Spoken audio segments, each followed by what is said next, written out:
Havendo norma legal e sobre a proteção de Deus, iniciamos o nosso trabalho.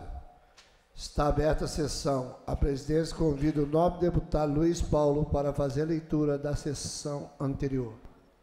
Senhor presidente, deputado Valda Ceasa, a ata reflete com exatidão o ocorrido na 73ª sessão ordinária, que, iniciada às 9h30, foi encerrada às 12h11, 34 segundos e 5 décimos. Lida e aprovada a ata, passa ao expediente inicial. Primeiro orador inscrito, como sempre, é o nobre deputado Luiz Paulo, que dispõe de 10 minutos.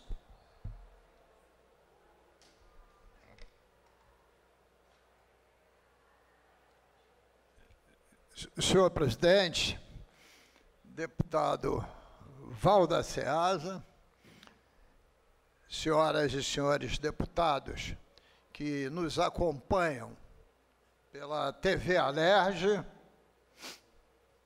senhoras e senhores espectadores da dita TV Alerj, senhor intérprete da língua de Libras, que leva a nossa voz aos deficientes auditivos. Senhor presidente, são tantos fatos para a gente discutir aqui no expediente inicial, que eu vou me focar em 2 temas.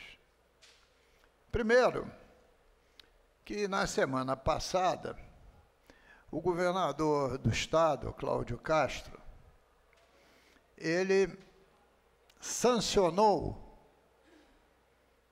lei de minha autoria, com o deputado Caiado, e depois com a coautoria de diversos parlamentares, que cria a prorrogação do IPVA em dia, para que essa data se estenda até 30 de novembro do presente ano. E esse IPVA será parcelado até em 12 vezes. E ele é uma prorrogação do anterior, que funcionou pouco tempo e teve um veto do governador ao artigo que permitiria que o cidadão, pagando a primeira parcela, tirasse o seu verdinho, o documento do carro, né? Mas mesmo assim, senhor presidente, 66 mil pessoas aderiram. 66 mil pessoas. Agora, nesta nova lei, nós introduzimos um artigo, consoante foi combinado com o deputado Chico Machado, quando a gente derrubou lá o veto, etc., de que, pagando a primeira parcela, o cidadão pode regularizar o seu veículo. Evidentemente, se não pagar a terceira, a quarta, etc., vai perder esse direito no ano seguinte, né? Mas pagando a primeira parcela, pode regularizar. Isso passou a ser uma lei tão importante, deputado Valda Ceasa, que o próprio governador Cláudio Castro gravou um vídeo na rede dele, conclamando, falando da lei, etc., o que me deixa feliz. Não é todo dia que a gente consegue aprovar uma lei e o governador tome carona, é difícil. Mas eu fico feliz, porque, afinal de contas, quem sancionou foi ele, né? E uma lei, depois de aprovada, é de todos. Ninguém tem dono, ninguém é dono. Mas eu queria fazer assim uma continha rápida. A nossa frota de veículos no estado do Rio de Janeiro, licenciada, passa dos 3 milhões. facilitar aqui minha matemática de cabeça, eu vou trabalhar com 3 milhões. A inadimplência, isto é, aqueles que não estão em dia com o IPVA, varia ano a ano entre 30% a 40% do total de veículos. Vou trabalhar no patamar dos 32%. Se tem 32% de inadimplência, tem praticamente 1 milhão de veículos que não estão regularizados. Se somente 20% se regularizarem, vão ter 200 mil regularizações. É bom para os cofres públicos, é bom para o cidadão. Então, atende exatamente os dois lados. E quando eu digo que é bom para os cofres públicos, é bom para o cofre público do Estado e dos municípios que emplacam, porque o IPVA 50% é do Estado e 50% são dos municípios que emplacam o veículo. Nós temos aqui um pacote de projetos e 3 das áreas de finanças públicas, exatamente com fundamento de melhorar a receita, olhando inclusive para a reforma tributária que cria o IBS. Então, esse primeiro ponto que eu queria abordar, a sanção da lei do IPVA em dia. E vale, inclusive, para quem está inscrito em dívida ativa na Procuradoria-Geral do Estado. Dito isso, vamos para o segundo tema.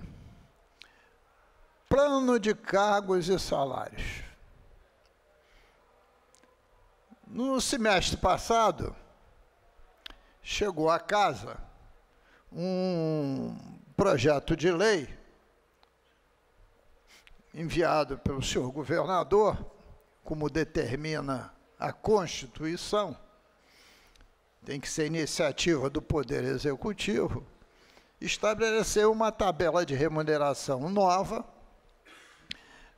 para os auditores afiliados à Controladoria Geral do Estado, para corrigir uma injustiça da legislatura passada.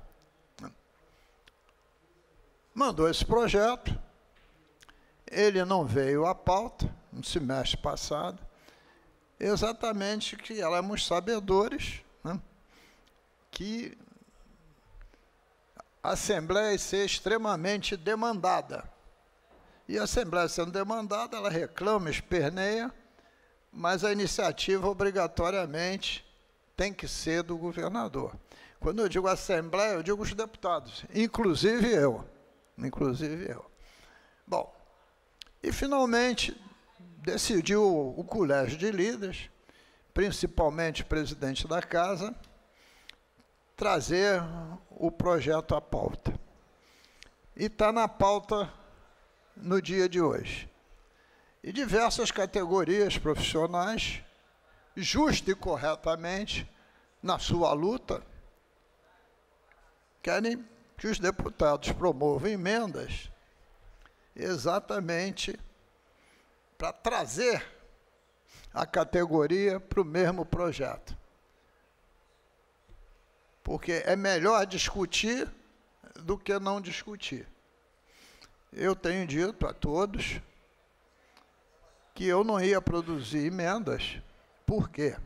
Porque eu tinha assumido um compromisso com a categoria para não colocar emendas, visando a aprovação em primeira discussão. Em primeira discussão, não, a aprovação em discussão única. Mas é quase querer caçar o mandato de um deputado, dizer para ele que ele não pode emendar um projeto. Pode pedir, a gente até considerar, mas que não pode é querer caçar o mandato.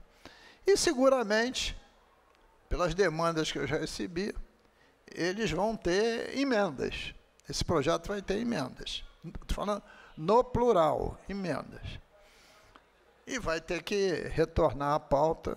E aí temos que solicitar ao senhor presidente, deputado Rodrigo Bacelar, que volte à pauta, por exemplo, na semana que vem, como tem sido hábito nos projetos do Executivo.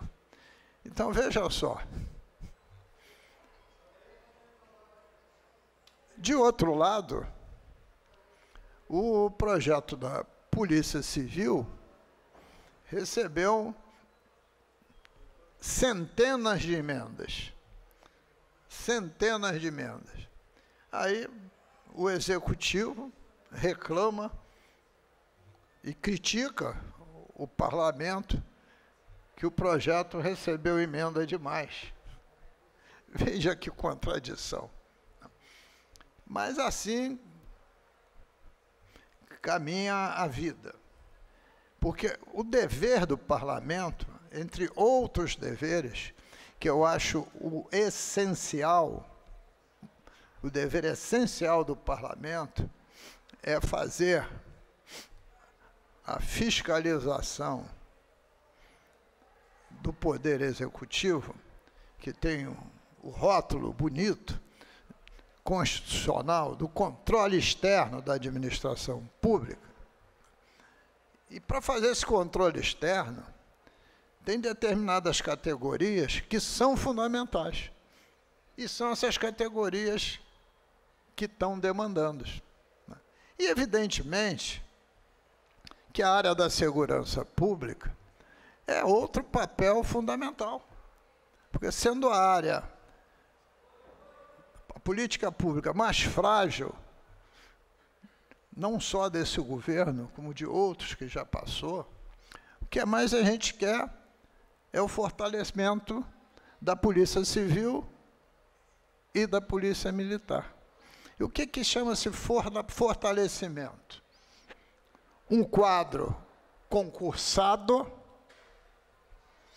qualificado e justamente remunerado. Porque, fora disso, a gente não chega a objetivo nenhum. Em muitos deputados, cito, por exemplo, o deputado Rodrigo Amorim, que se empenham fortemente na defesa do concurso público. Quinta-feira passada, estivemos no Ministério Público Estadual, acompanhando o nosso presidente Rodrigo Bacelar, junto com a Marta Rocha, Chico Machado e o deputado Rodrigo Amorim, onde foi assinado um TAC, um termo de ajuste de conduta, entre o Ministério Público, que pilotou esse processo, a nossa Assembleia Legislativa, a Procuradoria-Geral do Estado e o governador, para que continuasse, se desse continuidade ao concurso dos soldados do edital de 2014, são aproximadamente 800, que estavam fora do processo, fruto de 4 questões erradas que a banca colocou na prova de história, que gerou centenas de ações judiciais, e depois de uma década está tendo esse final feliz para esses que estiveram na justiça, tenham continuidade no concurso, isto é, façam a prova de português e depois o TAF, que é o teste de aptidão física, para ir para o banco de reserva para serem chamados. Então, queria chamar a atenção para as duas questões. Né? E por que o faço? Porque a Assembleia Legislativa, nesses últimos meses, tem tentado desenrolar questões importantíssimas, como estamos agora enfrentando esse pacote de 12 projetos de leis que chegaram na casa. Amanhã, na CCJ, estarão lá processos de finanças públicas. Importantíssimo também. Então, senhor presidente, antes que o senhor diga que eu estourei muito o meu prazo, eu agradeço a Vossa Excelência e termino aqui a minha intervenção. Muito obrigado.